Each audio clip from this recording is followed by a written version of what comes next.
Hi అండి. Welcome to Rupalavanya Swaralahari channel. నా devil గాడితో రొమాన్స్ పార్ట్ నెంబర్ 97. మాయ వల్ల ముందు కల్పన, తర్వాత హాస్పిటల్లో కార్తీక్, రీసెంట్గా మాయ కొట్టడం అన్నీ చెప్తుంది. అన్నీ ఓపికగా వింటాడు. నన్ను అంతలా అవమానించింది అది. ఊరికే వదిలేస్తానా? నేనంటే ఏంటో చూపించొద్దా దానికి? మళ్ళీ చిన్నపిల్లల మొండిగా అంటుంటే అలానే చూస్తూ ఉంటాడు రాబర్ట్. ఏంటి ఆ చూపేంటి? నీకు కూడా అలా ఎవరైనా చేస్తే తెలిసేది నా బాధ. "హ్మ్." ఫ్రెండ్ కంటే ఈ కాసేపట్లోనే రియా తనకి కొంచెం దగ్గరైనట్టు అనిపిస్తుంటే చిన్నగా నవ్వుకుంటూ ఆమె వైపే పూర్తిగా సోఫాలో తిరిగి కూర్చుంటాడు రాబర్ట్. ఒక చేతి మోచెయ్యి కాలు మీద ఆంచి గెడ్డం ఆ చేతి మీద పెట్టుకుని ఆమెనే చూస్తూ, అసలు మాయ నిన్ను ఎందుకు కొట్టింది చెప్పు అంటాడు. చెప్పా కదా ఇప్పుడే అని మొహం అసహనంగా పెట్టి మళ్ళీ చెప్తుంది పిచ్చిరియా. అదే, ఆ మీడియా వాళ్ళకి తన మీద ఆ తప్పుడు న్యూస్ ఇచ్చా అని కొట్టింది అంటుంది కోపంగా. మరి నీ మీద కూడా అలా ఫేక్ న్యూస్ ఎవరైనా ఇస్తే కొడతావుగా? లేదంటే థ్యాంక్ యూ సో మచ్ అంటావా? వెటకారంగా అడుగుతుంటే మళ్ళీ కోపంగా చూస్తుంది. చాలా స్మూత్ వాయిస్తో తననే ప్రేమగా చూస్తూ, నిజమే కదా రియా, బాబీ ప్లేస్లో నువ్వున్న కోపానికి అలాగే కదా చేస్తావు. అజ్జుబయ్య, మాయా బాబీ లవ్లో ఉన్నారు. మొదట్లో అదంతా తెలియకే బాబీని చంపాలని ట్రై చేశాను. ఒప్పుకుంటున్నా కూడా. కానీ నువ్వు నాకు శాశ్వతంగా దూరం అవుతావు అన్నప్పుడు నేను పడ్డ నరకం నాకు తెలిసేలా చేసింది. ఇద్దరు లవర్స్ని విడదీయటం తప్పని నువ్వు నాకు ప్రాణం అని తెలిసాకే అర్థమైంది. అందుకే బాబీని చంపలేకపోయాను అంటూ నిక్కచ్చిగా చెప్పేస్తాడు రాబర్ట్. మాయా బాబీ, అజిత్ భయ్య, కల్పన పెద్దమ్మ అందరూ చాలా మంచివాళ్ళు. నేను వాళ్ళకి తెలియకపోవచ్చు, కానీ నాకు వాళ్ళంతా బాగా తెలుసు. అందుకే భయ్యా లవ్ని అతనికి దూరం చేయలేను. మాయా బాబీని నాని చంపమన్నా ఇప్పుడు చంపలేను అంటూ తన నిర్ణయం స్థిరంగా చెప్పేస్తాడు. తనని ప్రేమిస్తున్న విషయం ఇంత బాగా చెప్తుంటే భలే థ్రిల్గా అనిపిస్తూ ఉంటుంది రియాకి. నిజంగా ఇతను ఇంతలా నన్ను లవ్ చేస్తున్నాడా అని రియా ఆశ్చర్యంగా చూస్తూ, మళ్ళీ అంతలోనే మాయా గురించి అలా మంచిగా చెప్పేసరికి రియా షాక్ అవుతూ ఏం చేయకుండా వదలటం నచ్చక మొహం చిరాకుగా పెట్టుకొని, ఉఫ్, అందరికీ ఆ మాయ అంటేనే ఇష్టం. నీతో మాట్లాడి కూడా వేస్ట్. దాని సంగతి నేనే చూసుకుంటాను అంటుంది పక్కకి తిరిగిపోయి. మళ్ళీ తనే, అయినా నీకు మావయ్య కన్నా కూడా మాయనే ఎక్కువా? లేదు, నాకు అందరూ ఎక్కువే. కాకపోతే అందరికన్నా కొంచెం వసంత్ పెద్దనాన్న ఎక్కువ. అలా అని అజ్జుబయ్య లవ్ని దూరం చేయాలా? మరి నేను కూడా నిన్ను సిన్సియర్గా లవ్ చేస్తున్నా కదా. నిన్ను నాకు ఎవరైనా దూరం చేస్తే ఆ ఊహ కూడా నా వల్ల కావట్లేదు. నాకు లవ్ వాల్యూ తెలుసు కదా. మరెలా వాళ్ళని దూరం చేయాలి అని అడుగుతాడు రాబర్ట్. కానీ నువ్వు ఇలా అంటున్నావు కానీ మావయ్య మాయని అస్సలు వదలరు. చూస్తుండు, ఏదో ఒకటి చేసి తీరుతారు అంటుంది. అందుకే మనం అలా జరగకుండా ఆపాలి. నానికి మెల్లిగా నచ్చజెప్పాలి. అయినా ఇవన్నీ కాదు. ముందు నా కోసం ఆలోచించు. నా ప్రేమ సంగతి చెప్పాను కదా. మరి నువ్వేం ఫీల్ అవుతున్నావో చెప్పవా? మళ్ళీ కోపంలో అక్కడి నుంచి తనకి ఏం చెప్పకుండానే వెళ్ళిపోతుందని భయంతో గబగబా అడిగేస్తాడు రాబర్ట్. అప్పటికే అతను చెప్పిన మాటలకి ఇంప్రెస్ అవుతూ ఉంటుంది రియా. కానీ రాబర్ట్ మీద తనకి ఇప్పుడు ఎటువంటి ఫీలింగ్స్ లేవు. అలాంటప్పుడు ఎలా ఓకే చేస్తుంది? అందుకే ఒకసారి రాబర్ట్ వైపు సూటిగా చూసి గట్టిగా నిట్టూర్చి, నేను ఇప్పటికి కూడా మా అజిత్ బావనే లవ్ చేస్తున్నాను అంటుంది. మాయ డెవిల్ని దూరం జరగనివ్వకుండా అతని చెంపల్ని ఆమె రెండు చేతుల్లోకి తీసుకుని నుదుటిపై ముద్దు పెడుతుంది. డెవిల్ కళ్ళు ఇంకా అలాగే మూసుకుని ఉంటాయి. చెంపలు కన్నీళ్లతో తడిసి కనిపిస్తూ ఉంటాయి. ఎప్పుడూ అతన్ని అలా చూడనే లేదు మాయ. గంభీరంగా, ధైర్యంగా, ముక్కుసూటిగా, భయం అనేదే అస్సలు తెలియకుండా ఉన్న డెవిల్నే ఆమెకి తెలుసు. తను చేసే అల్లరి పనులకి కోపం రాకపోయినా కోపంగా ఉన్నట్టు నటిస్తూ ఏడిపించడం అతనికి తెలుసు.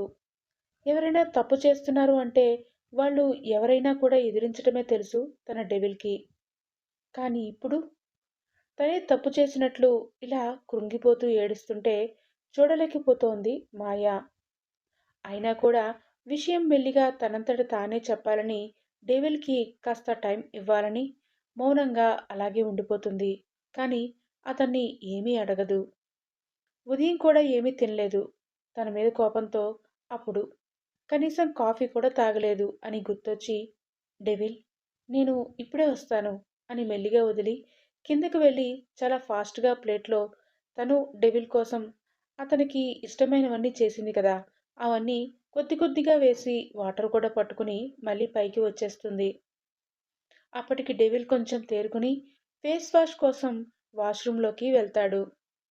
ఓపికగా వెయిట్ చేస్తూ ఉంటుంది మాయా. బయటికి రాగానే టవల్ అందిస్తుంది. ఒకసారి ఒకసారి మాయని మామూలుగా చూసి టవల్ తీసుకుని తుడుచుకుంటాడు. ఒక్క మాట కూడా ఇద్దరు మాట్లాడుకోరు. చెయ్యి పట్టుకుని తీసుకొచ్చి బెడ్పై కూర్చోబెట్టి తినిపించడం మొదలుపెడుతుంది మాయా. కడుపులో ఆకలి తెలుస్తున్నా మనసులో ఉన్న బాధ వల్ల ఏమీ గుర్తు రావట్లేదు. కానీ ఎందుకో ఆ టైంలో తనకి మాయ సపోర్ట్ కూడా లేకపోతే ఏం అయిపోతానో అనిపిస్తుంది డెవిల్కి. అందుకే మారు మాట్లాడకుండా మాయ తినిపిస్తుంటే సైలెంట్గా కొంచెం తిని ఇంక చాలు అంటాడు. ఎక్కువ బలవంతం చేయడం ఇష్టం లేక కొంచెమే తిన్నా కూడా ఇంకేం అనకుండా చెయ్యి తడి చేసుకుని డెవిల్ పెదాలని సుతారంగా తుడుస్తుంది. కాసేపు రెస్ట్ తీసుకో, ఏం ఆలోచించకు అంటూ ప్లేట్ పట్టుకుని కిందకి వెళ్ళిపోతూ ఉంటుంది మాయా.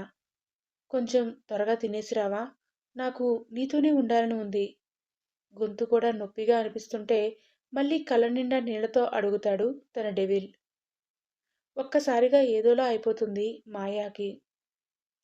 నేను నేను నేనిప్పుడే వచ్చేస్తాను అంటూ హడావిడిగా కిందికి పరిగెత్తి ప్లేట్లో చాలా లైట్గా పెట్టుకుని ఫాస్ట్గా తినేస్తుంది. అప్పటికి టైం ఇంకా 12:30నే అవుతూ ఉండడంతో లంచ్ కోసం ఎవరు బయటికి కూడా రారు. మళ్ళీ పైకి వెళ్ళి డెవిల్ పక్కనే కూర్చుంటే వెంటనే డెవిల్పై బెడ్పై సర్దుకొని ఆమె ఒడిలో తలపెట్టి కళ్ళు మూసుకుంటాడు. మెల్లిగా అతని తలలో వేళ్లు జొనిపి రాస్తూ, ఏమీ ఆలోచించకు, కాసేపు ప్రశాంతంగా పడుకో డెవిల్ అంటూ నుదుటిపై చిన్న ముద్దు పెడుతుంది మాయా.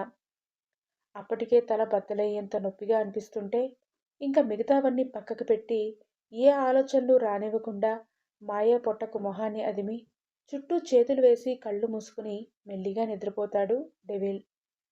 ఏమైందో తెలీదు. డెవిల్ ఇంతలా సఫర్ అవటం, కన్ఫ్యూషన్లో ఉండడం ఆమె ఎప్పుడూ చూడనే లేదు. అందుకే ఆమెకి మాత్రం నిద్ర అనేదే రాదు. అలాగే డెవిల్ తలని నిమురుతూ సాయంత్రం వరకు కూర్చునే ఉండిపోతుంది మాయా. లంచ్ టైం అయ్యేసరికి తులసి అందరినీ పనివాళ్లతో భోజనానికి పిలవమని పిలిపిస్తుంది. అమ్మా, అజిత్ బాబు మాయా అమ్మ ఇందాకే తినేశారమ్మా అంటుంది పనావిడ. అప్పుడేనా? ఉదయం వాడు తినకుండా వెళ్ళాడుగా, అందుకే అయ్యుంటుందిలే అనుకుని, సరే మిగతా వాళ్ళని పిలువు అంటుంది తులసి బామ్మ. ఒక్కొక్కరుగా అందరూ వచ్చాక కల్పన వడ్డిస్తుంటే అందరికంటే లేటుగా వస్తుంది మమత. ముందు నుండి పని అలవాటు లేకపోవడం, ఊరికి వచ్చినప్పటి నుండి క్షణం తీరిక కూడా లేకుండా వరుసగా ఒక పని తర్వాత ఇంకో పని తులసి అప్పజెప్పేస్తూ ఉండడంతో మొహం అంతా వాడిపోయి నీరసంగా వాలిపోతూ వస్తుంది. కానీ తనని పట్టించుకునే వాళ్లే లేరక్కడ. వీరేంద్ర, వసంత్ మాయని చంపడానికి ప్లాన్ చేసి ఉంటారు. అందుకే వాళ్ళకి తెలియకుండానే గుండె దడ మొదలవుతుంది. డెవిల్కి దొరకకుండా ఈసారైనా పని జరుగుతుందా లేదా అని.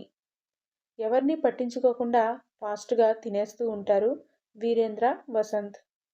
ఇంకా కార్తీక్, అను ఇద్దరూ నవ్వుకుంటూ మాట్లాడుతూ తింటుంటే తులసి, రాజీ జున్నుని ఒడిలో పెట్టుకుని తింటూ మాట్లాడుకుంటూ ఉంటారు. కల్పన ఒక్కతే రియా రాలేదు అని గుర్తుపట్టి, వదినా, రియా ఇంకా రాలేదా అని అడుగుతుంది. ఒక్కసారిగా అందరూ మాటలు ఆపేసి కల్పనని, మమతానే చూస్తారు. అక్కడ రియా రాబర్ట్ల దగ్గర.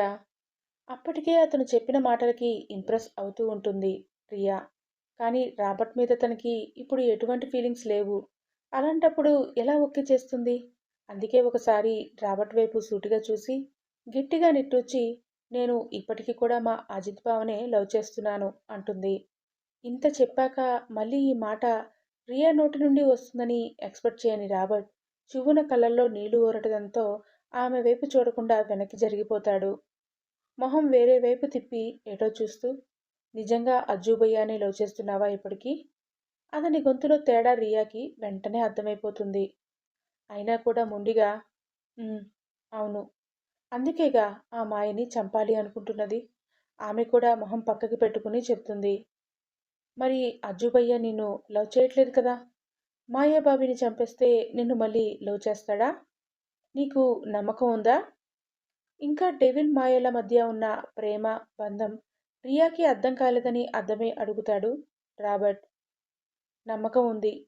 నన్ను లవ్ చేస్తాడు. ఆ మాయ చచ్చిపోతే చాలు. మిగతాదంతా మావయ్య చూసుకుంటారు అనగానే విషయం అర్థమవుతుంది రాబర్ట్కి.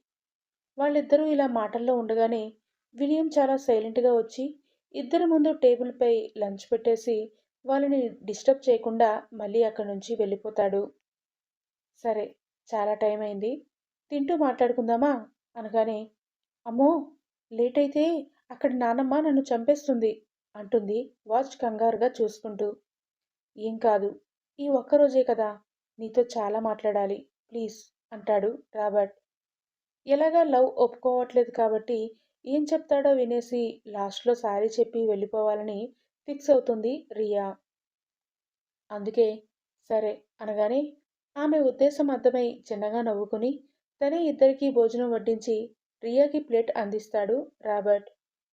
అందులో అన్ని రియాకి ఇష్టమైన ఐటమ్స్నే ఉంటాయి. ఇవి కూడా ఈ డాన్ తెలుసుకున్నాడా అని చిన్నగా షాక్ అయ్యి నవ్వుకుంటూ రాబర్ట్తో పాటే తింటూ ఉంటుంది. అలా తింటూనే మళ్ళీ రాబర్ట్ మాట్లాడటం స్టార్ట్ చేస్తాడు. సరే చెప్పు, మాయాబాబీ మీద ఆ న్యూస్ మీడియా వాళ్ళకి చెప్పమని ఎవరు చెప్పారు? నానినే కదా అంటే, అవును అంటుంది. ఎందుకో తెలుసా అంటాడు చాలా కూల్ వాయిస్తో. దాన్ని చంపడానికి కదా. చంపడానికి ఫేక్ న్యూస్ ఎందుకు రిలీజ్ చేయించాలి? చంపేస్తే పోతుంది కదా. రాబర్ట్ అలా అనేసరికి నిజమే కదా అనిపిస్తుంది రియాకి. నిజమే, కానీ మరెందుకు? మాయాబాబీని ఒక్కరిని చంపడానికి కాదు, తన ఫ్యామిలీ మొత్తాన్ని చంపడానికి.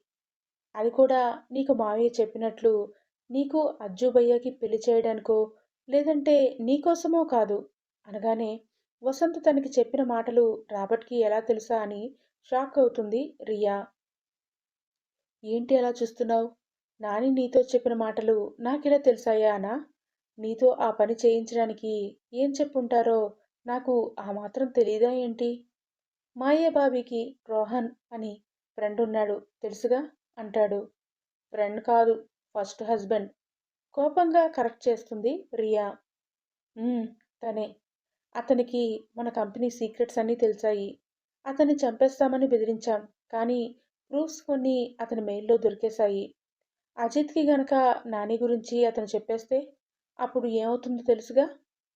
మాటలు మళ్ళీ సీరియస్ మ్యాటర్ వైపు డైవర్ట్ అవడంతో స్టిఫ్గా కూర్చుని చెప్తూ ఉంటే రియా కూడా ఆశ్చర్యంతో వింటూ ఉంటుంది. అందుకే నాని అలా ప్లాన్ చేశారు. ఇవన్నీ నీకు చెప్పినా అర్థం కావు, కానీ ఒక్కటి మాత్రం చెప్పాలి నీకు అంటాడు. ఏంటి అన్నట్లు చూస్తుంది రియా. అజిత్ భయ్య, మాయాబాబి ఇద్దరిలో ఎవరు చనిపోయినా కూడా రెండో వాళ్ళు కూడా బతికుండరు రియా. వెంటనే రెండో వాళ్ళు కూడా చనిపోతారు అనగానే రియా మళ్ళీ ఆశ్చర్యంగా అతన్నే చూస్తుంది. డెవిల్ మాయా ఒడిలో నిద్రపోతే కింద ఇంట్లో వాళ్ళంతా భోజనం చేస్తూ ఉంటారు. అందరూ తింటున్నా కూడా కల్పన ఒక్కతే రియా రాలేదు అని గుర్తుపట్టి, వదినా, రియా ఇంకా రాలేదా అని అడుగుతుంది. ఒక్కసారిగా అందరూ మాటలు ఆపేసి కల్పనని మమతాని చూస్తారు. అప్పుడు మమతకి తులసికి ఉదయం రియా ఫ్రెండ్ని కలిసి వస్తా అని డెవిల్తో వెళ్ళడం గుర్తు వస్తుంది. అవునే, నిజమే, పెళ్ళయ్యేదే మమత, ఇంకా రాలేదే ఏంటి అంటుంది కళ్ళు ఉరిమి చూస్తూ తులసి. మొగుడు కార్తీక్ అందరూ తననే చూస్తుంటే అప్పటికే నీరసంతో కిందకి జారిపోయేలా ఉంది మమత. మళ్ళీ ఇప్పుడు అది రాలేదు అంటే అందరూ కలిసి తనని కుమ్మేస్తారని. లేదత్తయ్యా, వచ్చిందిగా అనేస్తుంది టబీమని. అవునా, మరి భోజనంకి రాలేదేం అని మళ్ళీ తులసి అడిగితే వాళ్ళ ఫ్రెండ్ ఇంట్లోనే తినేసిందంట, మరొద్దు అని పడుకుంది అని హిహి అని నవ్వుతుంటే మిగతా వాళ్ళకి అర్థం కాకపోయినా వీరేంద్రారెడ్డికి మాత్రం అర్థమైపోతుంది కూతురు ఇంకా ఇంటికి రాలేదు అని. పెళ్ళాం ఏ టైంలో ఎలా అబద్ధాలు ఆడి నిజమని నమ్మిస్తుందో అతనికంటే బాగా ఎవరికి తెలుసు మరి. అందుకే భోజనం అయ్యాక అదేంటో కనుక్కోవాలని అప్పటికి సైలెంట్ అవుతాడు. ఇంకా మిగతా అందరూ నార్మల్గా తినేసి ఎవరి రూమ్స్లోకి వాళ్ళు వెళ్ళిపోతుంటే ఆగండిరా, అలా వెళ్ళిపోతే ఎలా? ఇంకా 4 రోజులే కదా ఇక్కడ ఉండేది. ఇప్పుడు కూడా మీ మీ రూమ్స్లోనే కూర్చుంటే ఇక్కడికి ఇంత దాకా రావడం ఎందుకు? సాయంత్రం అందరూ రెడీగా ఉండండి, ఒకసారి అందరం సరదాగా మన పొలాల్ని చూసేసి వద్దాం అంటుంది రాజీబామ్మ. అను ఆల్రెడీ కార్తీక్తో అదే అంటుంది, వెళ్దాం సాయంత్రం అని. అందుకే వాళ్ళు వెంటనే ఓకే అనేస్తే వద్దంటే మళ్ళీ అదో గొడవ అని. అలాగే మాయని చంపడానికి వచ్చిన వాళ్ళని కలిసి మాయని చూపించాల్సిన అవసరం కూడా ఉంది అని అలాగే అంటూ వసంత్ వీరేంద్ర వాళ్ళు కూడా వెంటనే ఓకే అనేస్తారు. మళ్ళీ అందరూ వెళ్ళిపోయాక కల్పన కూడా తినేసి వెళ్తుంది. అప్పటి వరకు గుసగుసగా మాట్లాడుకుంటున్న వసంత్ వీరేంద్ర కల్పన రాగానే సడన్గా సైలెంట్ అయిపోయి, బావా, కాసేపు రెస్ట్ తీసుకో, ఈవినింగ్ మనం మాట్లాడుకుందాంలే అంటూ వెళ్ళిపోతాడు వీరేంద్ర. కల్పన వాళ్ళని వింతగా చూస్తూ, ఏమైంది వసంత్, ఈ మధ్య మీకు మా అన్నయ్యతో సీక్రెట్స్ పెరిగినట్లున్నాయి? వాడేగా ఆ బెంగళూరు బ్రాంచ్ హెడ్. అసలు అక్కడ ఏం జరుగుతోందో అడిగారా మీరు వాణ్ణి? అన్నయ్య మీద అపారమైన నమ్మకంతో అడుగుతుంది కల్పన. అంటే పాపం వసంత్ కరెక్ట్‌నే. వాళ్ళ అన్నయ్య కన్నింగ్ అని ఆమె ఫీలింగ్. అందుకే ఇంతలా అడుగుతోంది. ఏం కాలేదు కల్పన. అది అక్కడ ఎంప్లాయీస్ మిస్టేక్ అంట. ఇక్కడి నుంచి వెళ్ళాక నేనే డైరెక్ట్‌గా చూసుకుంటాలే, వదిలేయ్ అని ఏదో అలసిపోయినట్టు కటింగ్ ఇస్తూ గప్చుప్‌గా కళ్ళు మూసుకుని పడుకున్నట్టు యాక్ట్ చేస్తాడు సంతమామ. రియా ఇంకా రాలేదా? రూమ్‌లోకి రావడమే గట్టిగా అడుగుతూ డోర్ క్లోజ్ చేస్తాడు వీరేంద్ర.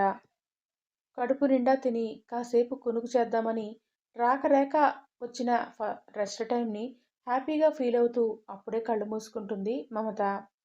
దెబ్బకి దడుచుకుంటూ లేచి కూర్చుని వీరేంద్రని చూసి, మీరేనా దేవుడా, ఇంకెవరో అనుకున్నా, ఉఫ్ అనుకుంటూ ఉంటే, చెప్పు అంటాడు కోపంగా. ఇది మరీ బావుంది. అది దాని ఫ్రెండ్‌ని కలవడానికి అంటూ పోయింది. ఇప్పటిదాకా రాకపోతే నాదా తప్పు? అయినా ఎప్పుడు మీరేగా దాన్ని వెనకేసుకుని వచ్చేది? నాకెప్పుడైనా ఏమైనా చెప్పేది ఉందా మీ ఇద్దరు?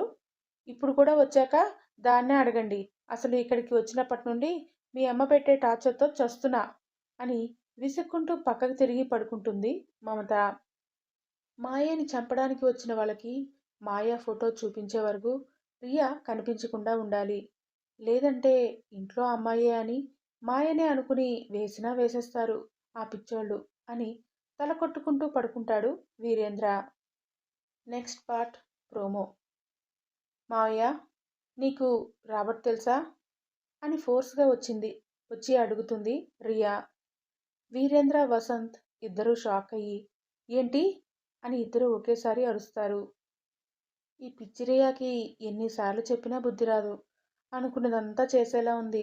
ఇప్పుడు రాబర్ట్ అంతా నిజం చెప్పేశాడని వసంత్కి తెలిస్తే ఏం చేస్తాడో ఏంటో. ఇదండి ఈరోజు ఎపిసోడ్. మీకు నచ్చితే కామెంట్స్లో చెప్పడం మర్చిపోకండి. Thank you. మీ రూపలావణ్య.